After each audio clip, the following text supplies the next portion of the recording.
Good afternoon. It's very good to be in Slovenia. This is my first trip to Slovenia. I've already noticed a number of differences in Slovenia and my native Texas. For one, it's very cold outside. In Texas, it's just hot. I've also noticed that it's very green outside here with a little bit of white mixed in. In Texas, it's just hot. And also in Slovenia, apparently at 4 o'clock in the afternoon, it gets dark, whereas in Texas, it's bright and very, very hot. But despite the differences, I love Slovenia. I'm very glad to be here, and I appreciate all of you being here. Let me first thank the organizers of the conference, particularly Drago Chapar, whom I met for the first time here, although he and I have been corresponding for several months by email. I appreciate Drago very much. I also want to thank Roman Globokar, who is the director of the school here. It's a fantastic school. He gave us a little tour just a few moments ago. Great place. And Roman, what I would like to do, I want to give you a couple of books. One is the book which is the topic of this conference. This is a book that was just published by Routledge out of London, the Routledge International Handbook of Religious Education that Dr. Marashnikova and I have co-edited together. And this is for your very outstanding 70,000 volume library here at the school.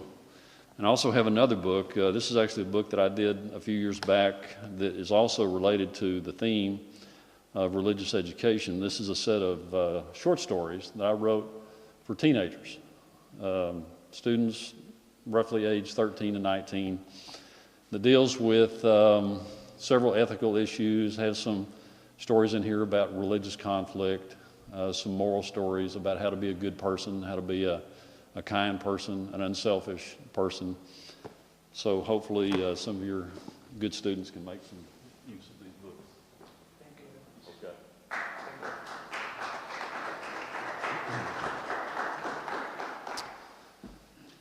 My subject, or my assigned subject, is religious education in the USA, which I'm pleased to talk about. The United States, of course, as all of you know, is a democracy, very strongly built on the notion, the Lockean rights, or the Lockean notion of individual rights. The United States is the oldest modern democracy.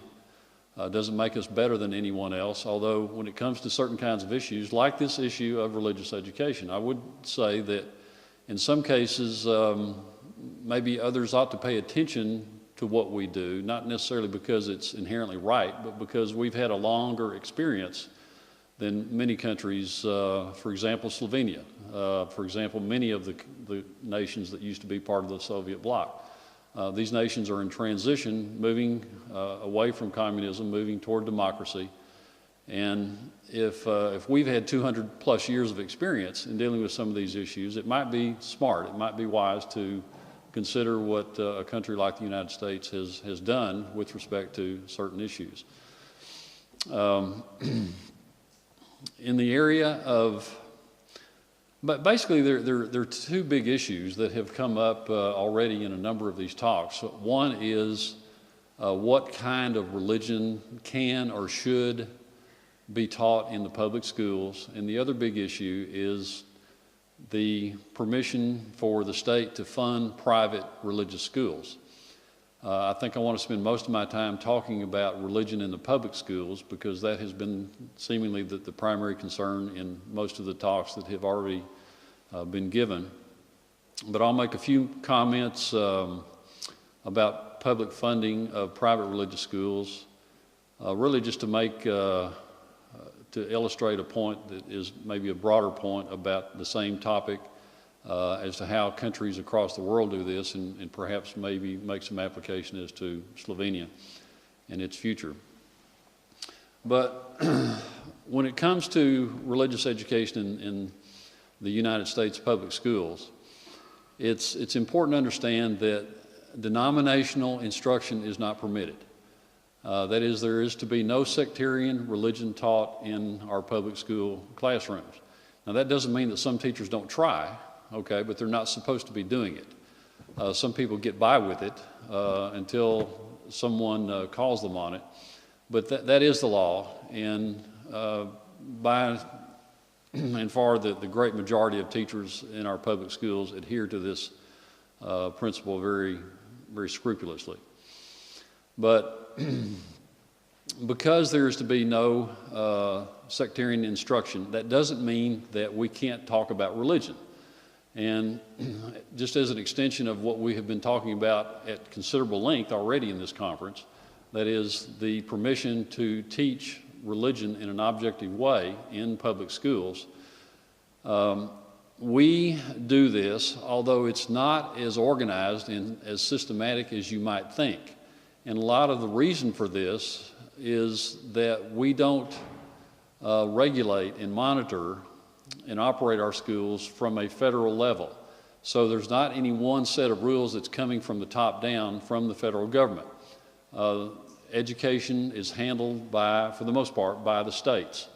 We have 50 states in the United States. So the rules are a little bit different across the states, and you never quite know exactly what you're going to be stepping into when you move from one state to another. But basically, what happens is that teachers learn to integrate into their curriculum comments, instruction, teaching, discussion about religion, no matter what the subject is. So what I'm saying is we don't have all that many courses that are specifically designed as religious education courses. This is growing. This is becoming more popular as teachers become more comfortable with the concept, and as we develop the ability to teach teachers how to teach these courses in religious studies. It's not easy to do. You know, we all know that we have enough trouble understanding our own religion, much less the religion of 6 or 7 or 10 or 20 or 50 or 100 other groups. So when we're talking about primary schools and high school teachers, we're talking about a level of sophistication that sometimes expects too much of these teachers. But nevertheless, there is, I would call it a movement within the public schools to give more attention to religion on an objective basis. And as I say, it takes place primarily in the curriculum across the board. If it's a history course, teachers are encouraged to talk about religion as it comes up through in history. If it's a literature course, they're encouraged to bring in religion as part of the experience of good authors of good literature throughout history. As I was making a comment in the press conference earlier, it's hard to imagine a student getting a good education about music if you don't instruct the student about the role of religion in the history of music. The same is true with respect to art. I mean, we've all seen medieval art, okay? In virtually every illustration or painting of medieval art of a person, they have this little aureole around their head, a little halo around their head, right? I mean, why is this? I mean, students need to understand as they're going through a museum why they see this kind of representation of individuals in these paintings. If we're talking about the origin of life, if we're talking about a biology course, I mean, there ought to be something available there about the controversy about creationism versus evolution. This is very controversial in American public schools because when you start teaching about creationism, that tends to fall into the category of advancing religion, which technically is prohibited by our Constitution. But we managed to find ways to sort of integrate somehow a blend of teaching creationism and evolution to the students. And you can go on through the curriculum. I mean, but the point is, and this is true not only in the United States, it's true here in Slovenia, it's true everywhere. If you don't get some instruction about the importance of religion throughout the history of human civilization, you've gotten a very poor education. You won't understand very much. So it's important that teachers be taught how to teach something about religion across the curriculum. Now, let me just say a few things about some activities that do take place in our public schools. while we adhere to the separation of church and state in America, it's probably not quite as strict as you would think. I think sometimes the United States is stereotyped across the world as being a nation that is an adherent to a strict, very strict separation of church and state. That's not quite true. I mean, it's certainly not true in other areas outside of education. For example, we have a national motto that says, "In God we trust," and we put this all over our money. Well, how is this a separation of church and state? Well, it's not, okay? It's simply a recognition that our people are a religious people, have been for all of history, and we have adopted a generic form of recognition that we believe that there is a God who is sovereign over not only individuals in our society, but also the nation itself. It's controversial in some circles, of course. Every year somebody files suit trying to get this national motto eliminated from our public life, but in every case the courts say, "I'm sorry, we're going to retain this as part of our national heritage." But, and I could go on and on about other religious elements of our public life, but in the public school setting, we find ways to integrate possibilities for worship, for understanding religion, even in a sectarian way, for our students. Now, let me just go through 3 or 4 examples of the kinds of activities that take place. Take prayer, for example. Is it possible to pray in American public school classrooms? Well, the answer is not a simple one. It's really a yes and no answer. Teachers are not allowed to pray with the students. They're just not. The courts have said this is clearly an advancement of religion. The state is not supposed to be involved in the business of trying to cultivate the human soul. The state is not a religious agency. It's a political agency. It's not supposed to be trying to inculcate faith. That is something that's left to parents, to churches, temples, mosques, synagogues, other religious institutions, etc. But that doesn't mean that students cannot pray. Students can pray. They can pray before class, they can pray after class, they can pray over lunch. They can pray privately together before athletic events. Most of you know that sports and recreational endeavors are a very, very big part of American public school culture.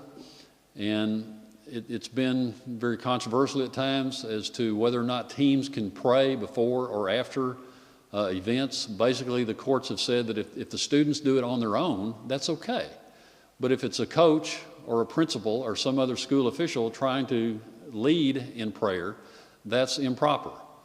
And again, the idea here is that the state is really not a religious agency. It's not supposed to be involved in trying to build into the student a life of faith. But students, to be protected by our free exercise clause in our Constitution, need to be given the freedom to sort of manage their own faith. So if students want to come together collectively before a football game and pray, there's not necessarily a prohibition against that. Now, let me give you another example of an activity. What about Bible reading?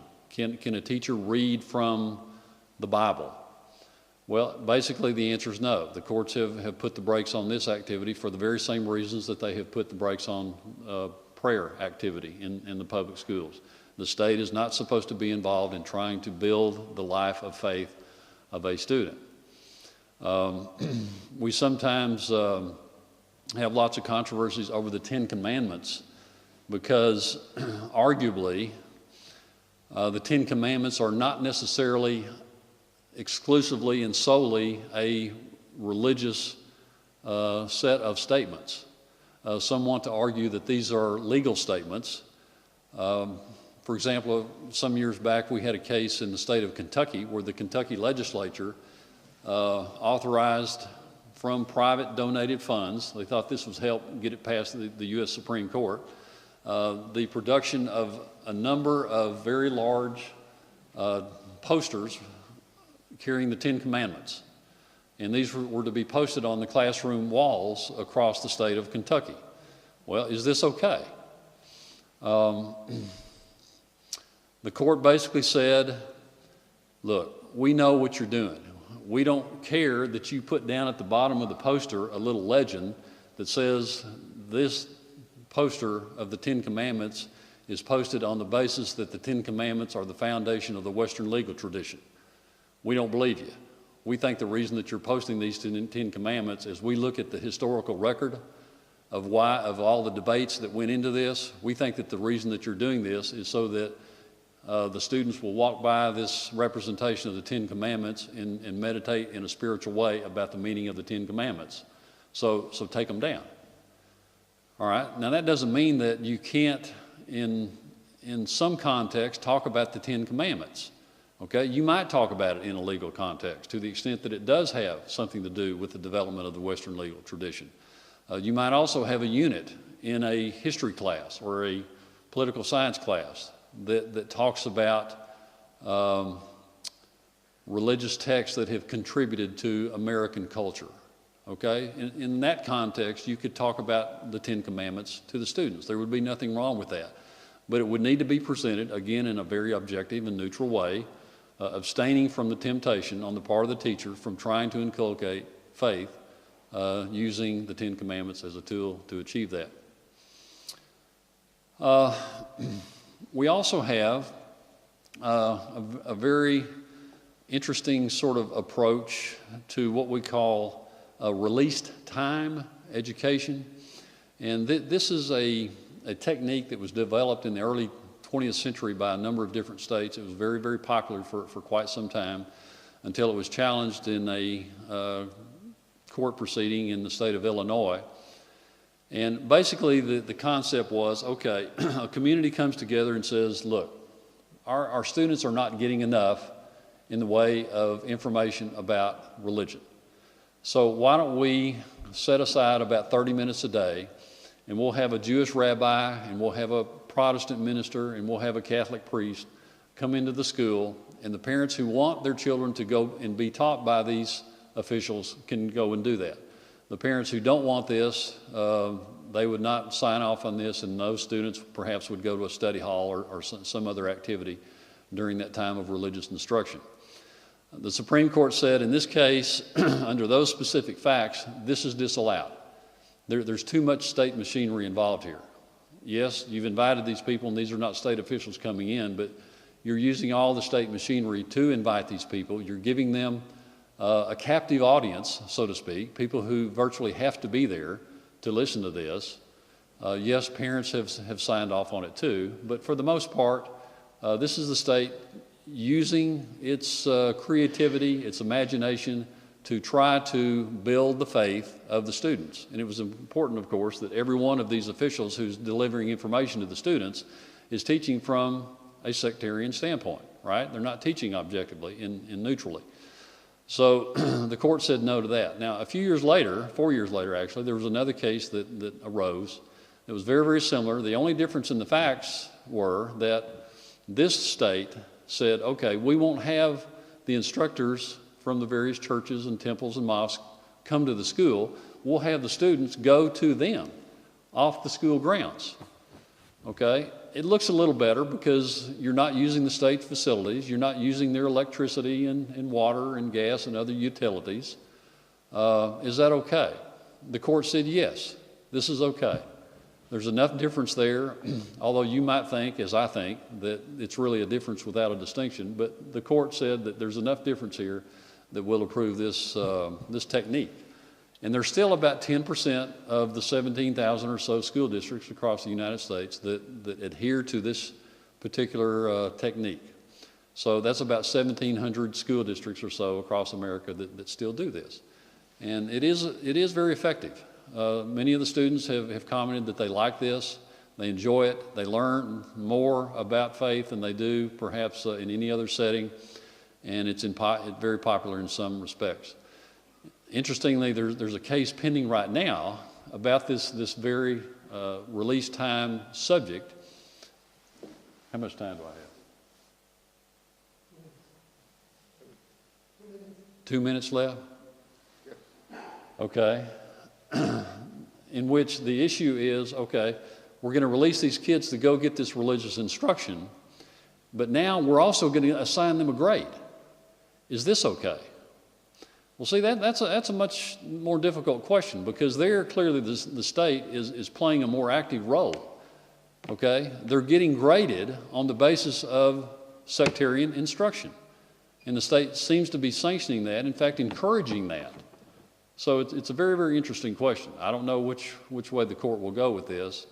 I'm guessing that, and actually I'm okay with this. I mean, I wouldn't object if the court approved of this, because, you know, America is like any other country. I mean, there are lots of parents who worry that their children are not ever going to get anything. The parents don't go to church or temple or mosque, and so if they don't receive some kind of instruction at the public school, they worry that they won't get anything. And in many cases, that's true. So this might be something in which the court approves. With regard to, let me just say a quick word about public funding of private religious schools in America. We do this, but only with respect to secular activities. Okay, we don't pay the salaries of teachers who instruct in religious courses. We might pay the salary of a teacher who instructs only in physics, but even that would be questionable, because we're not sure that a teacher in a private religious school wouldn't try to teach physics from a religious standpoint. It can be done, and many do it, of course. But basically, the idea is that any secular activity can be funded. Okay, you might not be able to pay a teacher's salary, but you might be able to pay for the lunch of students, or you might be able to pay for pre-prepared examinations that have been looked at and do not have any religious content. That might be something that the state could pay for. Or the state could pay for the loan of textbooks to private religious schools that have nothing to do with religion. It has to do with chemistry or mathematics or something like that. This is what most of the countries around the world do. This is what most European countries do. Clearly in the West, in Australia and Canada, US, New Zealand, this is what they do. This is not what they do for the most part in some of the Muslim countries. There are 54, 55 Muslim countries. These are clearly countries that are designed for the most part to advance religion, even in the public school classroom, and certainly they provide state funding for their private religious schools. But as I understand it, and I'll just close with this, here in Slovenia, you do the same thing. You have this permission for the state to fund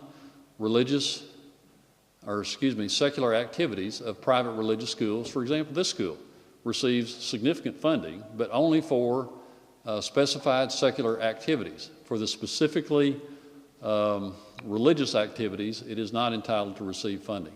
And this seems entirely appropriate, but as many of the speakers have already said, for me, one area clearly that needs to be talked about and discussed at great length here in Slovenia is the possible need for an increase in the ability of public school teachers to teach about religion, not sectarian religion, but about religion in an objective way, so that you will produce a much more tolerant, educated student. If we don't do this, how are we going to grow up in the next generation with a sense of tolerance of other religions? If we know nothing about other religions, we develop very strong biases for the most part against them, and we end up producing suicide bombers, etc. So perhaps this is something that Slovenia can make a contribution toward. I appreciate your time.